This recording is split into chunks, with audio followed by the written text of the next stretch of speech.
வணக்கம், good morning. MAS Rainman இனிய கடை வழக்கம். இது என்னுடைய தனிப்பட்ட வானிலை அனுமானம். அஃபிஷியல் ஃபோர்காஸ்ட் இந்திய வானிலை ஆராய்ச்சி மையம் மற்றும் அரசு சார் அறிவுரைகளை பின்பற்றுங்கள்.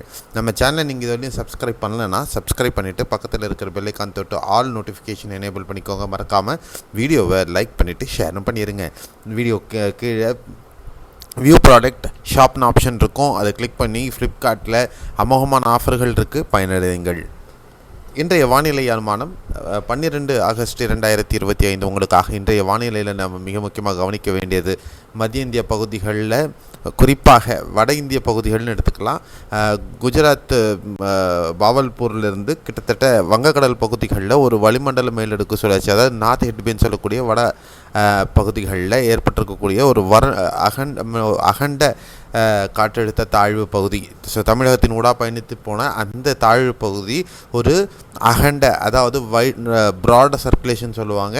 ஸோ அகண்ட காற்று சுழற்சியாக இருக்குது. அது அடுத்து வரக்கூடிய 12 மணி நேரம் மேக்சிமம் இன்று மாலை இரவுக்குள்ளாக அது ஒரு குறைந்த காற்றழுத்த தாழ்வு பகுதியாக உருப்பெற்றுவிடும் அப்படின்னு நம்ம எதிர்பார்க்கலாம். இதே நேரத்தில் அந்த சுழற்சி காரணமாக அரபிக்கடல் பகுதிகளிலிருந்து வரக்கூடிய இந்த தென்மேற்கு பருவக்காற்று மீண்டும் வலுப்பெற ஆரம்பித்திருக்கிறது.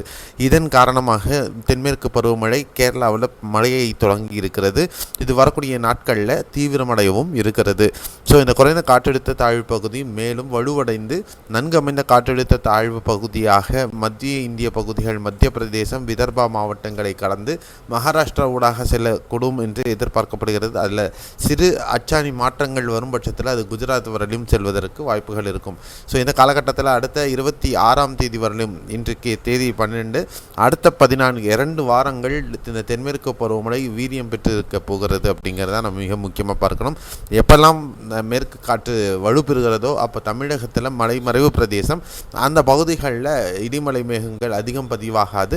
ஏன்னா காற்றின் வேகம் அதிகம் இருக்கிறதுனால மலை மேகங்கள் உருவாகாது. உருவானாலும் அது சில பகுதிகளில் லேசான மழையை கொடுத்துட்டு போகிற மாதிரி தான் இருக்கும் அப்படிங்கிறது தான் விஷயம். ஸோ அதை பேஸ் பண்ணி வரக்கூடிய 24 மணி நேரத்திற்கு மழைக்கான வாய்ப்புகள் என்னவா இருக்கும் அப்படின்னு பார்த்தீங்கன்னா, கர்நாடகா கேரளாவில் பரவலாக மிதமானது முதல் கனமழை நேற்றை போலவே இன்றும், குறிப்பாக எர்ணாகுளம், கண்ணூர், காசர்கோடு மாவட்டத்தின் உட்புற பகுதிகளில் கனமழையும் கொடுக்க இருக்கிறது.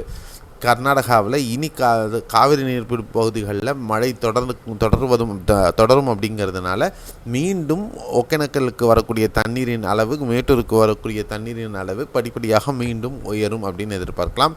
இன்று பெங்களூரு, ராம்நகரா, மாண்டியா இந்த பகுதிகளில் பரவலாக ஒரு மிதமான மழையை நம்ம எதிர்பார்க்கலாம். மற்றபடி கல்யாண கர்நாடகான்னு சொல்லக்கூடிய பீதர், குல்பர்கா, மந்த்ராலயம், ராய்ச்சூர், யாத்கீர் இந்த பகுதிகளிலையும் இடிமழை மிதமானது முதல் கனமழை வரலையும் பதிவாக வாய்ப்பு. காரவள்ளி கர்நாடகாவிலையும் பருவமழை தொடங்குவதற்கு சாத்தியக்கூறுகள் இருக்கின்றன. அதே நேரத்தில் ஆந்திர பிரதேசத்தில் பரவலாக இன்று கனமழை இருக்கிறதுக்கு வாய்ப்பு இருக்குது. குறிப்பாக திருப்பதி, நெல்லூர்,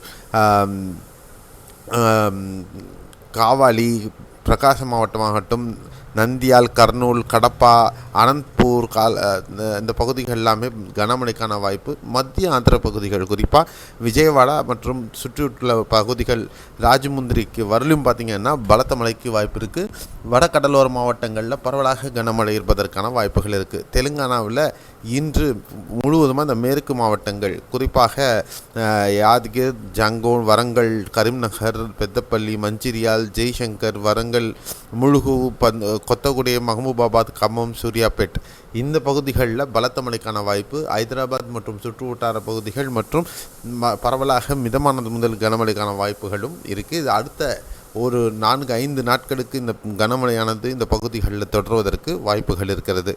தமிழகத்தில் பொறுத்தவரையிலும் நீலகிரி, வால்பாறை, தேனி, மதுரை, நாகர்கோவில், கன்னியாகுமரி, திருவள்ளூர், திருப்பத்தூர், திருவண்ணாமலை, சேலம், பெரம்பலூர் மற்றும் கடலூரின் சில பகுதிகளில் இடிமழை பதிவாகிறதுக்கான வாய்ப்புகள் இன்று மாலை இரவு நேரங்களில் இருக்கும். மற்ற ஏனைய மாவட்டங்களில் சென்னை, காஞ்சிபுரம் ஆகட்டும், செங்கல்பட்டு, ராணிப்பேட்டை, வெள்ளூர் ஆகட்டும், கிருஷ்ணகிரி, தருமபுரி, கள்ளக்குறிச்சி, விழுப்புரம், பாண்டிச்சேரி மாவட்டங்களில் நேற்று போல் ஒரு சில பகுதிகளில் லேசானது முதல் மிதமான வரலையும் ஒரு சில பகுதிகளில் மட்டும் பதிவாகிறதுக்கான வாய்ப்புகள் இருக்கும் அப்படின்னு நம்ம எதிர்பார்க்கலாம். மற்றபடி ஈரோடு, திருப்பூர், கோவை, நாமக்கல், கரூர், திருச்சி, அரியலூர், மயிலாடுதுறை ஆகட்டும், திருவாரூர், நாகை, புதுக்கோட்டை, சிவகங்கை, திண்டுக்கல், விருதுநகர், ராமநாதபுரம், தூத்துக்குடி, தென்காசி, திருநெல்வேலி இவ்வளோ மாவட்டங்கள் நான் வந்து இன்றைக்கி சொல்கிறதுக்கு காரணம் என்னென்னா நீங்கள் ஊரை சொல்ல மாட்டேங்கிறீங்க அப்படின்னு சொல்கிறாங்க. அதனால் இந்த ஊர்களை சொல்கிறேன். இந்த ஊர்களில் மாலை இரவு நேரங்களில் மேகமூட்டத்துடன் பலத்த தரைக்காற்றுடன் ஒரு சில பகுதிகளில் லேசான மழை மட்டுமே பதிவாக வாய்ப்புகள் இருக்கும். மற்றபடி வரக்கூடிய நாட்களில் மழை அங்கும் இங்குமாக இருக்கிறதுக்கு மட்டுமே வாய்ப்புகள் இருக்கும். மீண்டும் மாத இறுதியில் பரவலான இடிமழையை நம்ம எதிர்பார்க்கலாம். இந்த பருவக்காற்று வீரியமடைவது தான் இதுக்கான காரணம். ஸோ இந்த வீடியோ உங்களுக்கு பிடிச்சிருக்குன்ற நம்பிக்கை எனக்கு இருக்குது. கண்டிப்பாக லைக் பண்ணிவிட்டு ஷேர் பண்ணிக்கோங்க. மறக்காமல் சப்ஸ்கிரைப் பண்ணிவிட்டு பக்கத்தில் இருக்கிற பெல் ஐகான் தொட்டு ஆல் நோட்டிஃபிகேஷன் எனேபிள் பண்ணிக்கோங்க. மீண்டும் அடுத்த காணொலியில் சந்திக்கலாம். நன்றி, வணக்கம், bye bye, see you, have a nice day.